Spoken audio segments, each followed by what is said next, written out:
Olá, está no ar o Jornal da Câmara.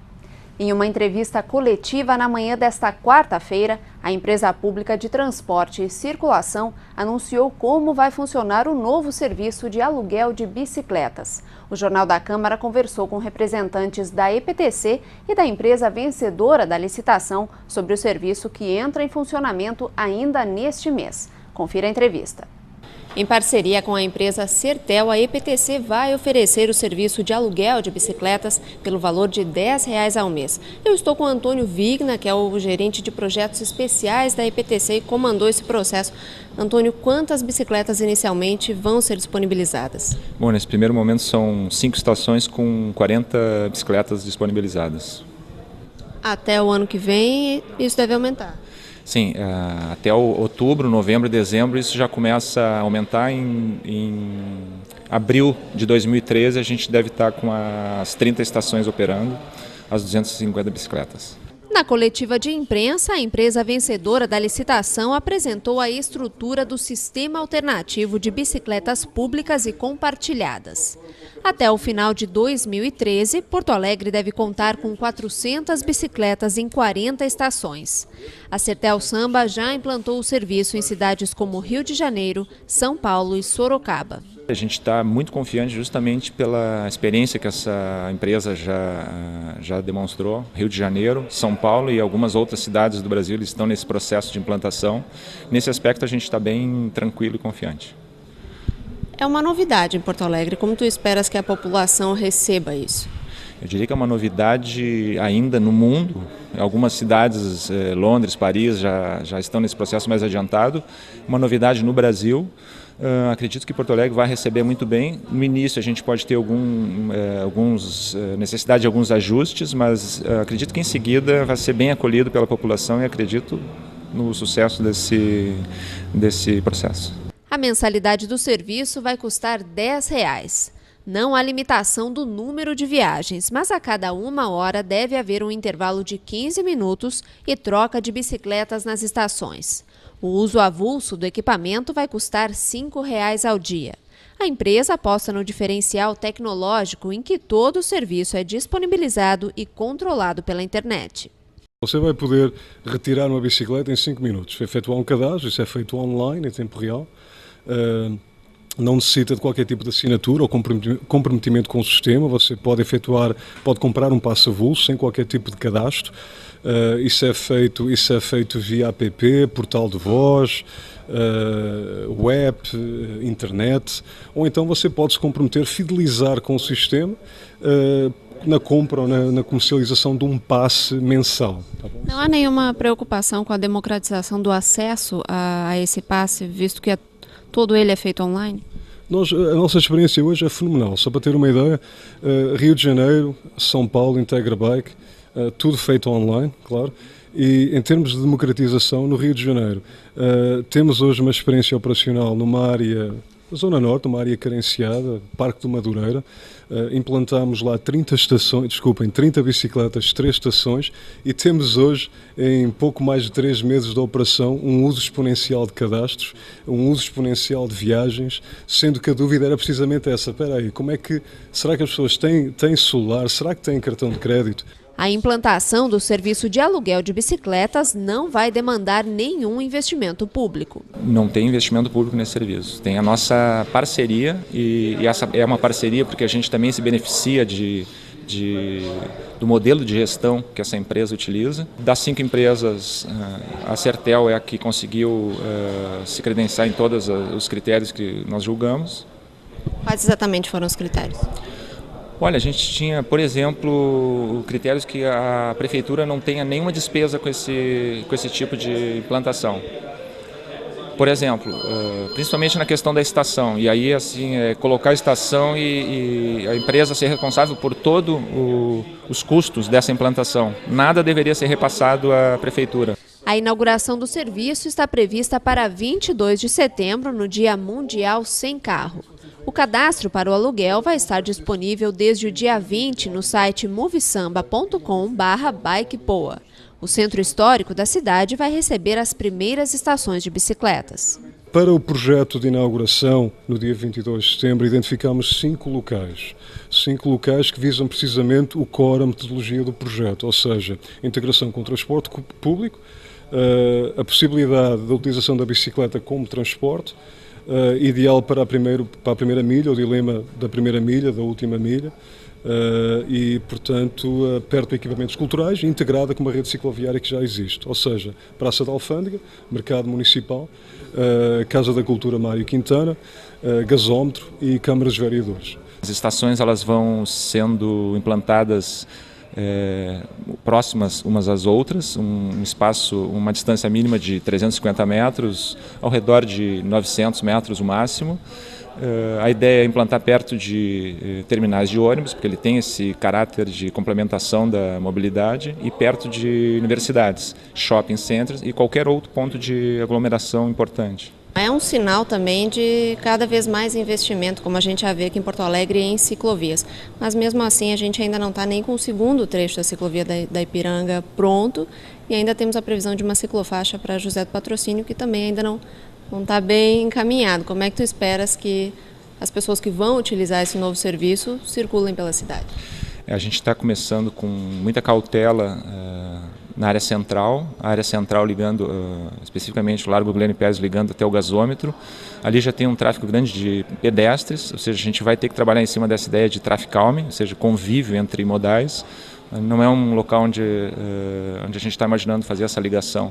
Não é um local onde tu tem a alta velocidade dos veículos e tu tem muito pedestre transitando. Então, gradativamente ela deve se adaptar a esse primeiro trecho. Na construção disso, na expansão disso, enfim, a gente vai estar avaliando e vai estar com essa preocupação de ou encostar em áreas mais tranquilas, como é a Orla, por exemplo, ou conectar um parque Redenção, onde tem um pouco mais de segurança. E assim que a ciclovia Ipiranga comece a ser finalizada, a gente tem previsão agora de, em seguida, para esse ano, finalizar o trecho ligando até o Praia de Belas. Gradativamente a gente vai expandindo e vai fazendo esse controle. Segundo a empresa Sertel, a implantação do serviço de aluguel de bicicletas costuma incentivar a construção de novas ciclovias. A nossa experiência hoje indica, portanto, até mesmo em São Paulo e no Rio de Janeiro, começando no Rio de Janeiro, a cidade hoje tem 280 km de rede cicloviária e 600 bicicletas na rua. Proporcionaram o quê? Proporcionaram um aprimoramento de trechos que não existiam. Criaram-se rotinas de uso de bicicleta que não existiam. Isso é feito de uma forma muito orgânica e dinâmica. O dia a dia, você injetando bicicletas públicas na rua, você muda o conceito de deslocamento e de utilização e transporte via bicicleta. Estamos a caminhar em conjunto com o órgão gestor de contrato, o órgão público, no desenvolvimento. Porquê? Porque entendemos que esse trabalho é feito organicamente. A bicicleta proporciona o uso, identifica locais, polos geradores de demanda, proporciona o uso identificando ciclorotas também, e o poder público acompanha, certo, no desenvolvimento e aprimoramento dessa rede cicloviária. Em Porto Alegre, o sistema cicloviário deve ser fortalecido nos próximos anos devido a projetos integrados. O plano diretor e o plano cicloviário da cidade são complementados pelo plano de mobilidade do governo federal. Esse plano de mobilidade é um projeto de lei que tramitou no Congresso por 20 anos e em 2012, em janeiro, a presidente Dilma ela sancionou, passou a valer a partir de abril. Cidades do porte de Porto Alegre, por exemplo, elas devem elaborar o seu plano de mobilidade num prazo de 3 anos. Findo esse prazo, se não tiver o plano de mobilidade, qualquer financiamento que passe pela esfera federal, ele é cortado. Então, é uma oportunidade, ao mesmo tempo que é um desafio, é uma oportunidade da gente botar todas essas questões da mobilidade para ser discutida com a população de Porto Alegre. A gente teve, o grupo que trabalha com isso, eu faço parte, teve a sorte de ter o debate colocado para fora, ou seja, explodiu esse debate e ali no plano de mobilidade prevê sim participação da comunidade. Seria muito difícil a gente causar esse debate se não tivesse um fato. Porto Alegre tem a sorte, e digamos que o Brasil tem essa sorte dessa questão cicloviária ter emergido muito forte. Junto com isso, a gente também trabalha questões do hidroviário de Porto Alegre, que é uma oportunidade para se avançar nisso, e ali na frente já está com previsão ou o domínio de todos esses possíveis modais. Os vereadores aprovaram o projeto de lei que estende aos médicos aposentados o direito à gratificação de incentivo médico. O benefício foi criado no ano passado em uma lei complementar proposta pelo Executivo. A extensão da gratificação aos médicos aposentados também foi uma proposta da Prefeitura. O texto aprovado na Câmara Municipal pretende garantir o benefício aos servidores aposentados que comprovarem o exercício de regime de trabalho em tempo integral ou de dedicação exclusiva. A atuação deve ser comprovada pelo prazo de 5 anos consecutivos ou 10 anos intercalados. Em 2012, o acampamento Farroupilha comemora 25 anos. O evento tradicionalista gaúcho, que se estende até o dia 20, foi inaugurado oficialmente na última sexta-feira com a chegada da Chama Crioula. O melhor acampamento de todos os tempos. Esta é a expectativa dos organizadores do evento no Parque Harmonia. O alto número de frequentadores logo no primeiro dia, que registrou público de cerca de 80 mil pessoas, mostra um bom indício. O coordenador do acampamento, Vinícius Brum, é um dos mais otimistas. As coisas vêm amadurecendo, nós estamos conseguindo, temos uma comissão de inúmeras pessoas, são incontáveis, são centenas de pessoas que trabalham de forma espontânea, inclusive, né? O pessoal dos piquetes, dos tradicionalistas, do MTG, da primeira região, enfim, da sociedade organizada, a Prefeitura Municipal entra como mediadora de tudo isso, enfim. Me parece que vamos fazer o melhor acampamento da história dos 25 anos. E ele não é o único. O secretário municipal da Cultura, Sérgio Gonzaga, também está bastante satisfeito com o trabalho realizado no parque. Começamos com tempo bom, o que é uma verdadeira façanha, porque nos últimos anos, quase que sistematicamente, no dia 7 de setembro chove ou já vinha chovendo antes. Eu acho que dá para ver que ele está bem organizado, acho que chegamos ao máximo de organização dentro desse modelo, diante desse número de galpões. A drenagem parece que funcionou, ele está seco, tem bastante brita. Cerca de 5 mil pessoas assistiram ao acendimento da Chama Crioula pelo homenageado do acampamento Farroupilha, Alencar Feijó da Silva, e pela patrona dos festejos Farroupilha, Nilza Lessa.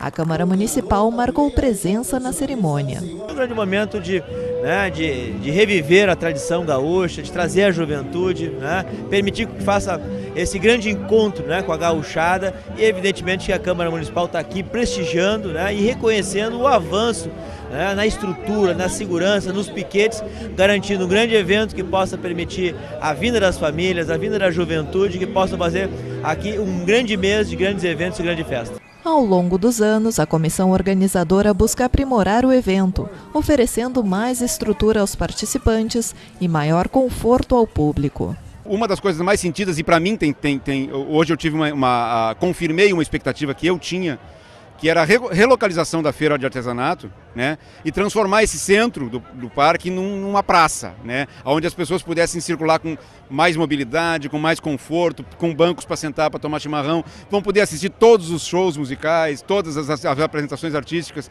num palco que a gente montou, um palco com uma estrutura grande, também digna do tamanho do evento. Ao todo, 370 piquetes participam do acampamento. Cada um do seu jeito, mas todos com o mesmo objetivo: o cultivo das tradições. São grupos de amigos que aproveitam o evento para reunir as famílias em torno do tradicionalismo gaúcho. Um dos grandes atrativos aqui do acampamento é o tradicional churrasco gaúcho. E aí tem para todos os gostos, mas como costelão 12 horas, não tem igual. É unanimidade e já virou sucesso aqui no evento. Seu Hermenegildo acampa há 11 anos no Parque Harmonia. Fica os 20 dias no evento, onde diz se sentir em casa. É dele este belo costelão que deixou todo mundo babando. Desde que horas essa carne está no fogo? Ela está tondida às 8h30 da manhã. Vai fechar 12 horas, 8h30 agora de noite. E tem muita gente que entra aqui no piquete que quer experimentar a carne? Muita gente entra e experimenta, muita gente vem aí, almoça com nós aqui, né? O chão coberto de britas em todo o parque é outra novidade. Após constantes problemas de alagamento e dificuldades de escoamento, a edição 2012 do evento não deve enfrentar transtornos neste aspecto. Foi executada uma obra de drenagem, né? Foram religadas alguns canais que estavam obstruídos pelo tempo, enfim, foram revitalizados, né? E nós tivemos, tanto o ano passado como parece que vai ser esse ano também, um período de mais estiagem. Então, deu para entrarmos no parque através da Secretaria de Obras e Viação e fazermos esse capeamento com brita de todas as vias de circulação, que isso cria um tipo de uma esponja e tal, que absorve a água, não empoça, não faz barro e tal. A preocupação com o bem-estar do público tem como objetivo também tornar o parque atraente para as famílias. Os piquetes temáticos que oferecem atividades diferenciadas às crianças durante o dia, os shows no palco central e na Casa do Gaúcho, sem mencionar as provas de cavalaria, são alguns exemplos de como o tradicionalismo gaúcho pode ser, além de um estilo de vida, um belo programa para pessoas de todas as idades. O acampamento sempre foi algo familiar, né? A gente passando aqui nos dias de semana e sobremodo nos fins de semana, a gente vê famílias, a gente vê crianças. O que houve agora é uma preocupação maior, a SMED, a Secretaria Municipal de Educação, criou um galpão bem grande para possibilitar que as crianças aqui estejam, que aqui venham, que aqui possam passear, e por isso, daí acho que a importância do projeto cultural, né? Porque é uma forma viva, é uma forma dinâmica de você conhecer isso que é de reforço da cultura rio-grandense. Outra boa pedida para os visitantes são as caminhadas turísticas, promovidas no acampamento Farroupilha desde 2009 pela Secretaria Municipal do Turismo. São visitas guiadas com grupos de até 25 pessoas, passando nas principais atrações do Parque Harmonia. No sábado, dia 15, o passeio começa às 10 horas da manhã. Reservas podem ser feitas pelo telefone 3289-0176. Mas deixa estar que eu vou me embora, eu vou voltar pro meu rincão, pra beber água do teus olhos, sangue do teu coração.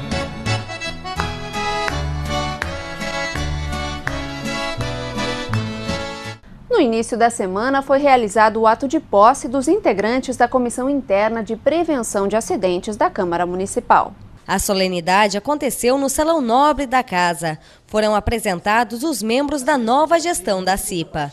A comissão é composta por 8 integrantes indicados pela direção e 8 eleitos pelos servidores do Legislativo da cidade.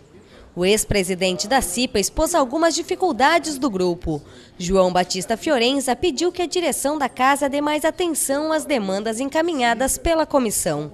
Será agendada uma nova reunião para analisar outras reivindicações do grupo. Todos os anos, o grande número de depredações do patrimônio público gera um alto investimento do município para fazer reparos. Hoje, na segunda matéria da série sobre o preço do vandalismo, você confere o quanto a cidade gasta para consertar as lixeiras da capital.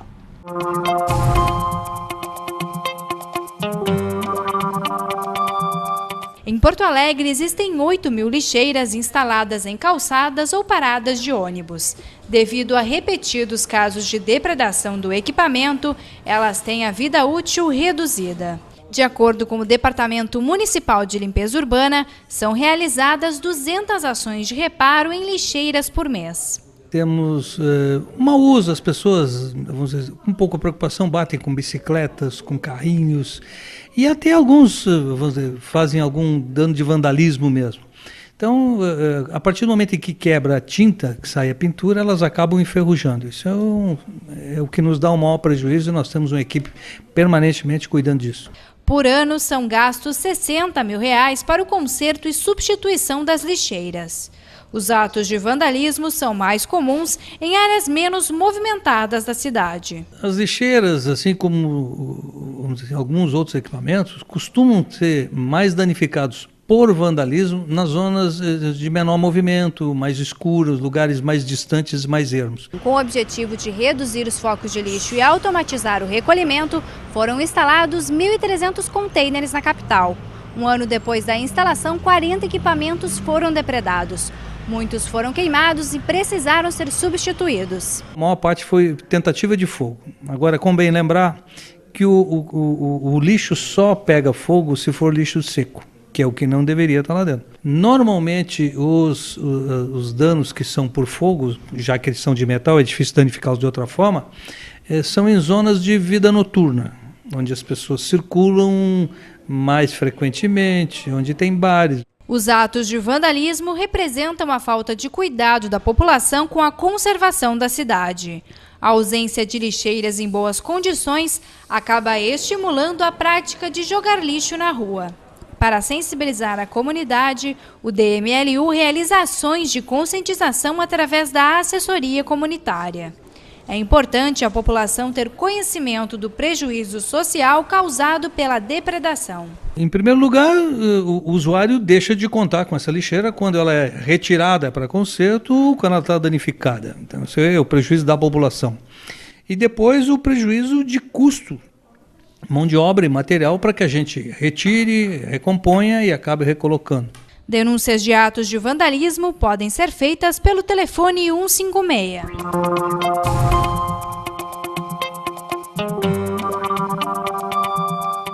Os 50 anos do Instituto de Educação São Francisco foram comemorados na Câmara Municipal.